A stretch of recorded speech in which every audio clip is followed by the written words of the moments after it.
Wassalamu ala rasulillah Sayyidina wa maulana Muhammad wa ala alihi wa ashabihi wa mawala. Amma ba'd. Bapak Ibu saudara-saudara yang dirahmati Allah, pada kesempatan ini kita akan melanjutkan kajian tafsir Al-Quran yang pada pertemuan sebelumnya kita telah sampai pada surah Ali Imran ayat 189. Pada kesempatan ini kita akan mulai dari ayat 190. Allah Subhanahu wa taala berfirman, A'udzu billahi minasy syaithanir rajim. Bismillahirrahmanirrahim. Inna fi khalqis samawati wal ardi wa ikhtilafil laili wan nahar la ayatin li ulil albab. Sesungguhnya pada penciptaan langit dan bumi serta pergantian malam dan siang benar-benar terdapat tanda-tanda kekuasaan Allah bagi orang-orang yang berakal. Bapak Ibu saudara-saudara yang dirahmati Allah, dalam satu riwayat yang disebutkan oleh Imam At-Tabrani ini bahwa orang-orang kafir itu bertanya kepada orang-orang Yahudi. Mereka bertanya,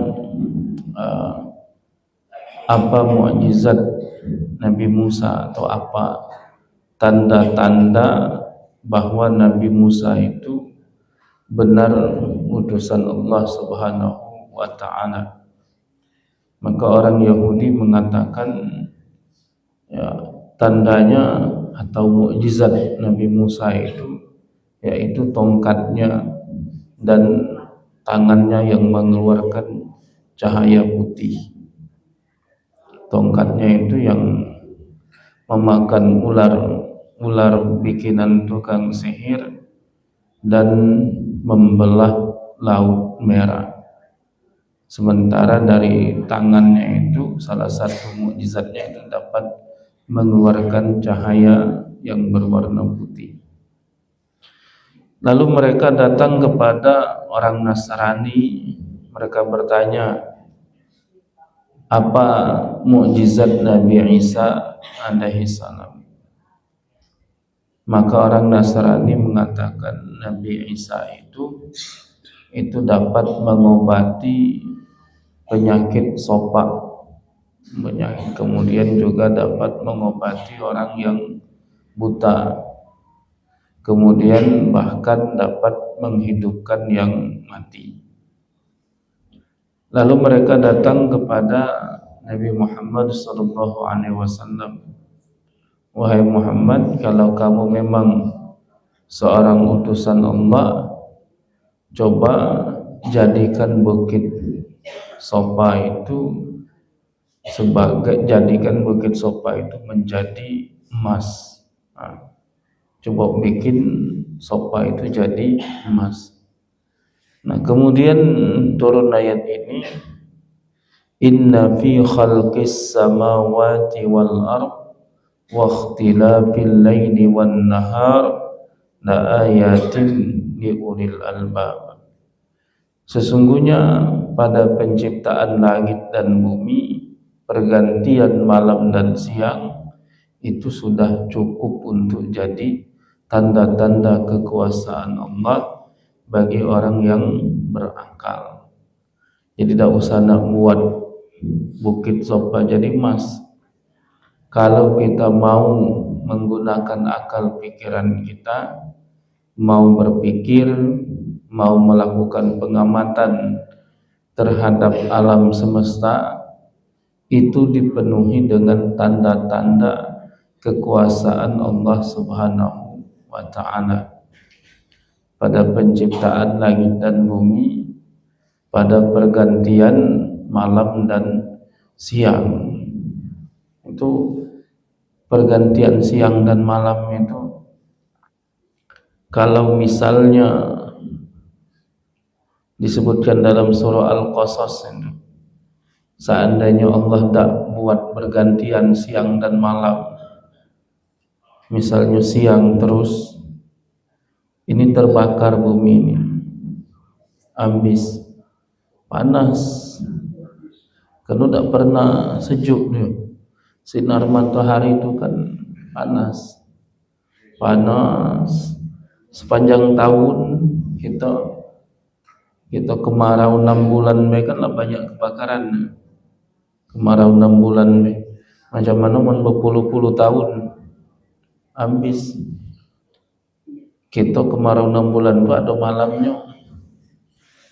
Nah ini kalau tak pakai malam, kemarau tak pakai malam, kemarau yang masih pakai malam, masih bergantian siang dengan malam, panas bumi.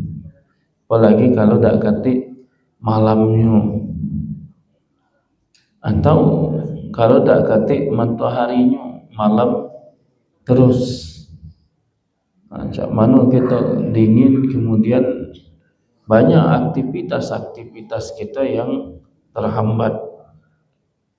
Ini kalau siang terus, kita tak baca nak istirahat. Maka Allah jadikan siang untuk kamu bekerja, malam untuk kamu bisa beristirahat. Nah itu diperhatikan itu maksudnya kita diperintahkan untuk menggunakan akal kita untuk belajar, sehingga orang yang belajar itu akan menemukan banyak hal-hal yang luar biasa di alam semesta ini. Misalnya ini kan banyak ya jumlah apa yang ada di alam semesta ini kan banyak. Kita terdiri dari banyak galaksi. Dalam satu galaksi itu terdiri dari miliaran bintang. Dari miliaran bintang itu salah satunya adalah matahari. Jadi matahari itu adalah sebuah bintang.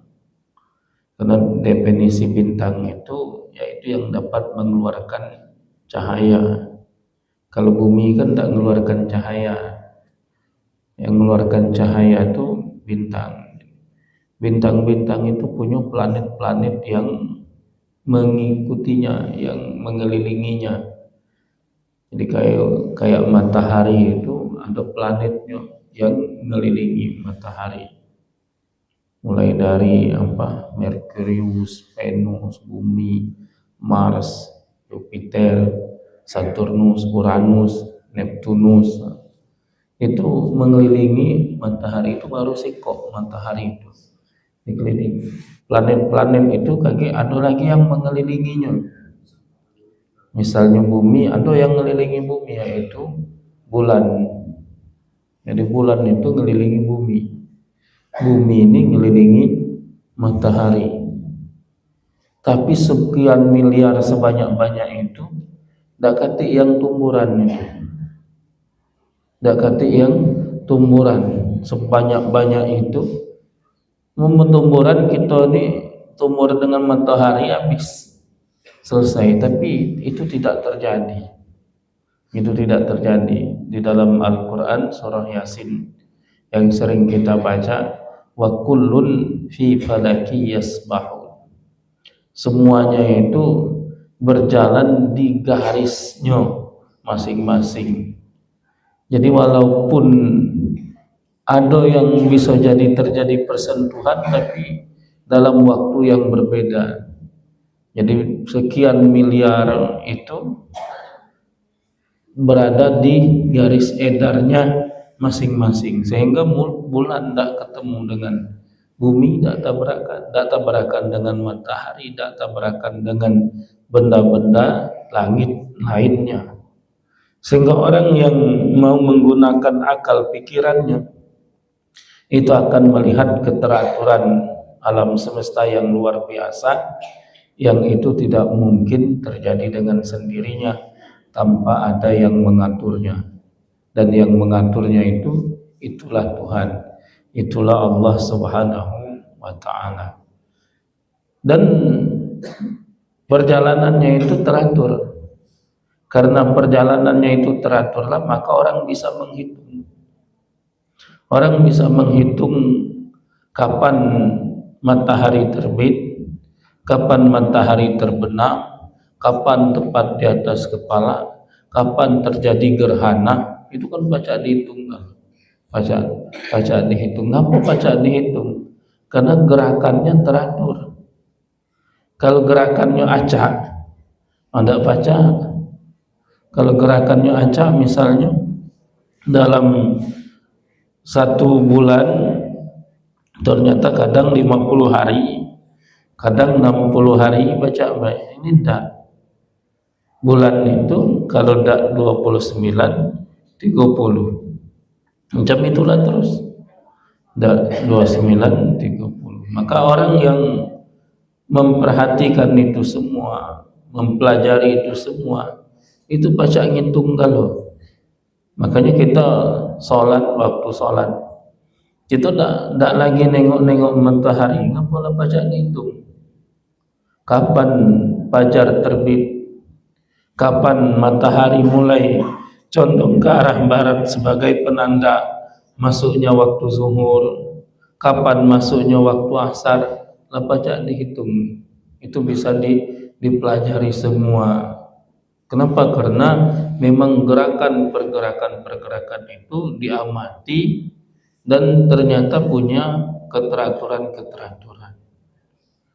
Orang yang belajar juga bahkan bisa mengetahui, misalnya kita dengan jarak yang sekian jauh ke Mekah, tapi kita bisa mengetahui di mana posisi kota Mekah itu dari Indonesia. Tahu gitu di mana posisi kota Mekah, di sana posisi kota Mekah. Baca dihitung, dan itu semua karena ilmu. Nah, ilmu itu salah satu sumbernya adalah melalui pengamatan, dianalisa, akhirnya muncullah ilmu. Nah, bagi orang yang mau berpikir, yang mau menggunakan akal pikirannya, itu melihat langit dan bumi beserta seluruh isinya ini, itu sudah cukup menjadi bukti kekuasaan Allah Subhanahu wa ta'ala. Melihat pergantian malam dan siang, itu sudah cukup untuk menjadi bukti kekuasaan Allah. Li ulil albab, itu menjadi bukti kekuasaan Allah bagi yang mau berpikir, mau yang menggunakan akal pikirannya dengan baik. Alladzina yadhkuruna Allaha qiyaman wa qu'udan wa 'ala junubihim wa yatafakkaruna fi khalqis samawati wal ard rabbana ma khalaqta hadza batila subhanaka faqina 'adzabannar. Ulul albab, orang yang menggunakan pikirannya itu adalah mereka yang selalu ingat kepada Allah ketika berdiri, ketika duduk, ketika berbaring. Maksudnya dalam setiap kondisi selalu ingat kepada Allah. Wa yatafakkaruna fi khalqis samawati wal ard, dan mereka yang selalu berpikir tentang penciptaan langit dan bumi. Jadi ulul albab itu didefinisikan dalam ayat ini, itu orang yang selalu ingat Tuhannya dan selalu berpikir. Jadi ada dua hal yang utama dalam kehidupan kita ini kalau kita mau dianggap sebagai orang yang cerdas, orang yang punya akal. Apa? Yang pertama, ingat kepada Allah. Jadi hatinya itu selalu ingat kepada Allah. Yang kedua, akalnya selalu digunakan. Jadi, jangan ibaratnya kita zikir baik, ingat kepada Allah tapi tidak berilmu.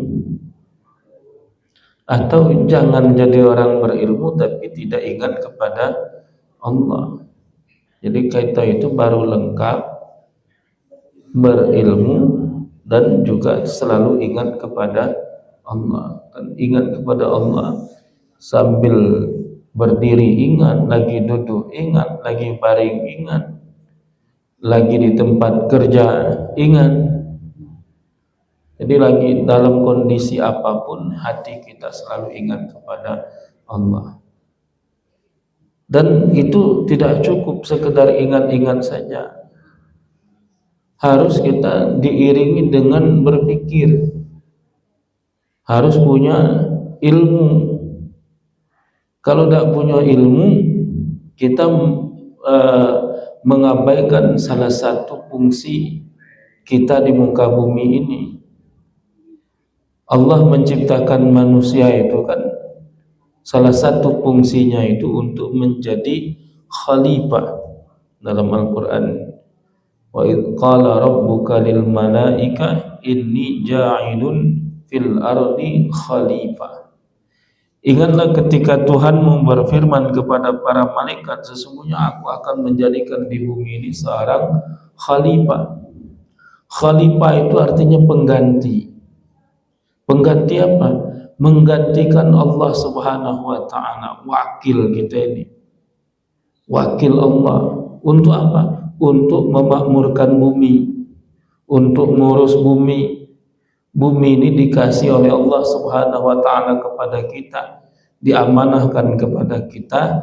Nah, ini kamu tinggal di bumi, uruslah sepacak-pacak kamu cak manu, terserahlah. Cuman Allah ngasih aturan. Jadi bukan diserahkan bebas kendak-kendak, tidak. Bebas kamu, tapi ada aturannya. Selagi masih ngikut aturan itu tidak masalah. Nah, ini artinya kita diserahkan ini. Dan tidak pacak wong bakal nak ngurus bumi ini kalau dia tidak punya ilmu. Dan juga dia tidak dapat mengetahui aturan-aturan Allah kalau dia tidak punya ilmu, sehingga bisa jadi dia ngurus buminya pacak tapi tidak tahu aturan sehingga melanggar aturan.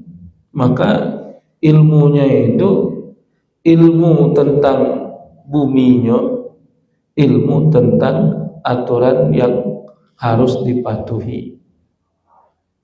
Makanya ada ilmu itu ya untuk kehidupan kita di dunia ini, untuk kehidupan, untuk menopang kehidupan kita di dunia ini ada ilmu. Di samping ilmu itu ada ilmu supaya kita tidak keluar dari garis yang diberikan oleh Allah, yang digariskan oleh Allah Subhanahu wa ta'ala. Maka ini harus seimbang kalau. Harus seimbang. Jadi ibaratnya kalau ada yang melakukan dikotomi ilmu agama, ilmu umum, sebenarnya sama saja. Ilmu itu ya dari Allah Subhanahu wa ta'ala. Ilmu agama itu untuk kita tahu batasan-batasan supaya kita tidak melanggar aturan.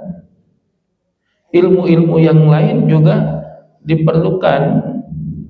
Makanya umat Islam itu harus ada pembagian tugas. Umat Islam tidak dituntut jadi kiai semua, jadi ulama semua. Oh ini tak, pokoknya umat Islam harus belajarnya ilmu agama baik. Tidak.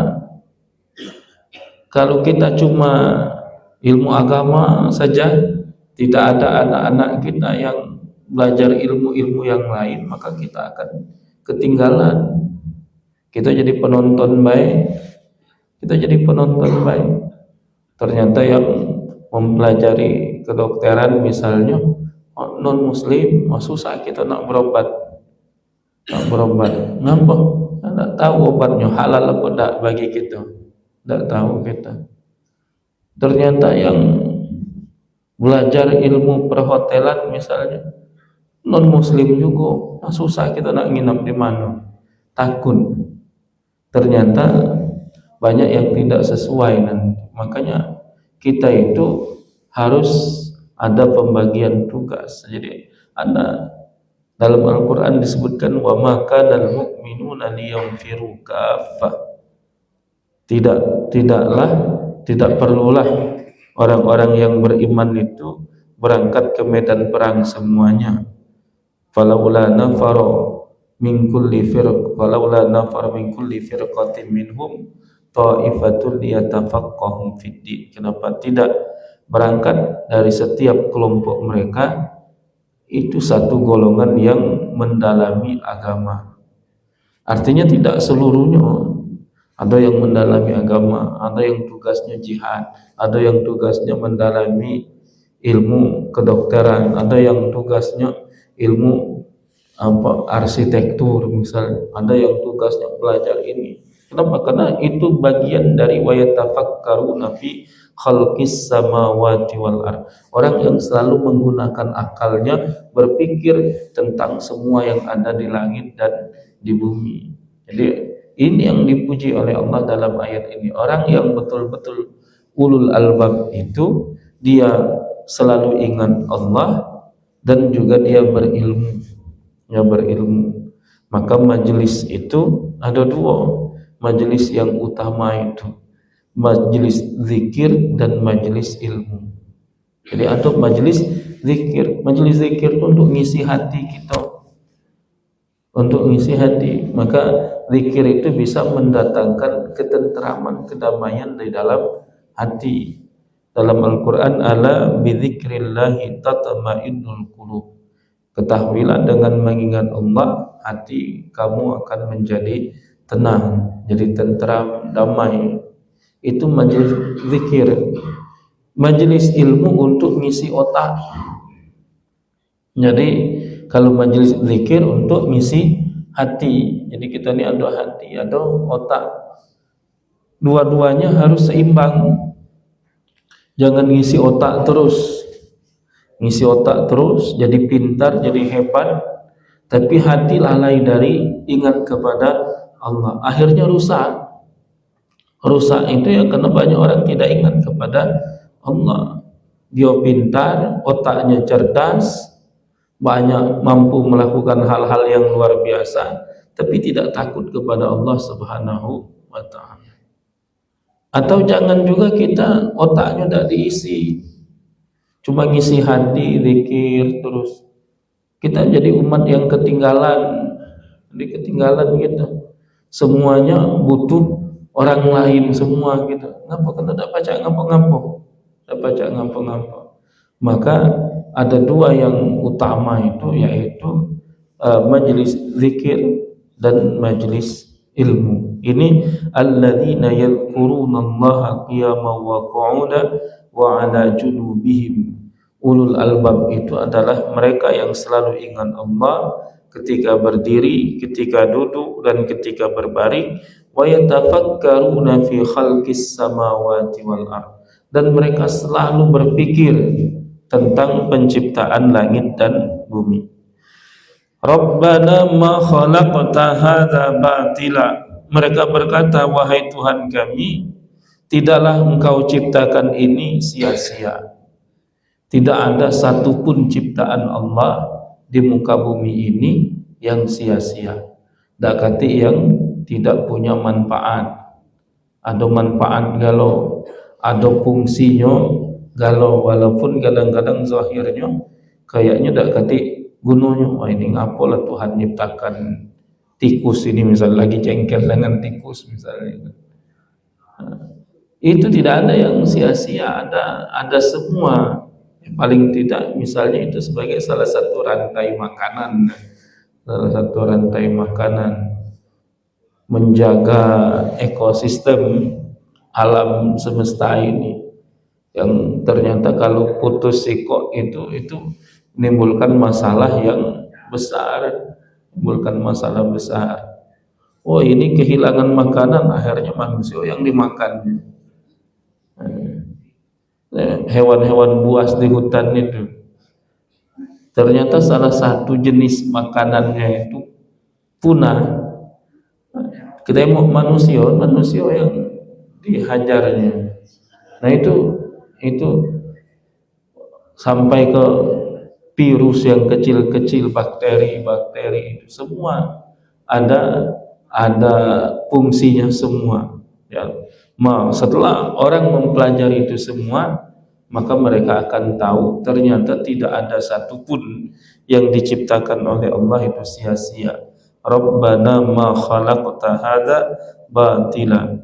Subhanaka, maha suci Engkau ya Allah. Kenapa disebut maha suci? Maha suci itu artinya maha suci dari segala kekurangan. Salah satunya bisa jadi disebut kekurangan itu ngapok menciptakan makhluk-makhluk yang tidak ketik guno. Nah, ini ngampulah diciptakan ini makhluk-makhluk yang tidak ketik guno ini.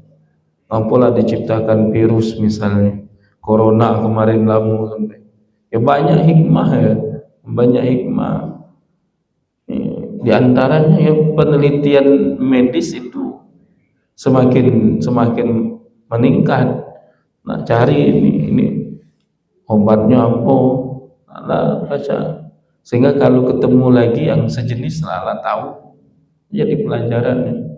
Kemudian juga bisa menjadi ujian bagi kita, dan bisa jadi dengan itu kasus corona itu banyak para kiai-kiai, para ulama itu akhirnya belajar lagi, banyak kasus-kasus baru. Acak mano sholat Jumat ini biasanya kita sekian jumlah, akhirnya keluar ilmu-ilmu lamu waduh yang membolehkan uang 4 main, pakai ini dulu sebentar.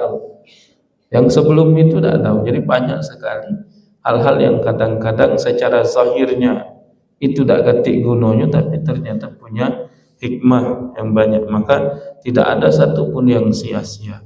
Maha suci Engkau ya Allah dari berbuat kesia-siaan. Tidak mungkin Allah menciptakan satu makhluk tapi tidak ketik guna sama sekali.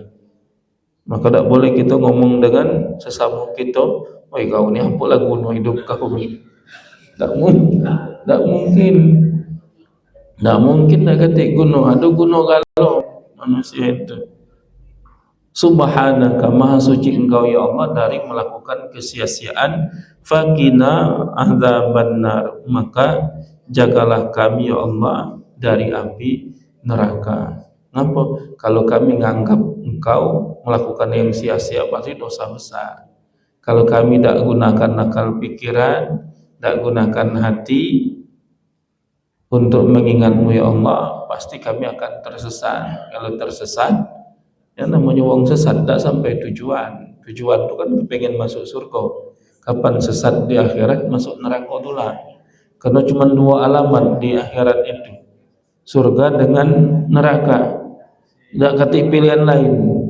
Kapan kita nak berjalan ke surga, salah jalan berarti neraka. Neraka itu. Maka di sini fakina adzabannar, jagalah kami ya Allah, jangan sampai kami masuk neraka. Bapak Ibu saudara-saudara yang dirahmati Allah, ini saja dulu yang dapat kami sampaikan pada kesempatan ini. Mudah-mudahan bermanfaat bagi kita semua. Amin ya rabbal alamin. Kami akhiri, assalamualaikum warahmatullahi wabarakatuh.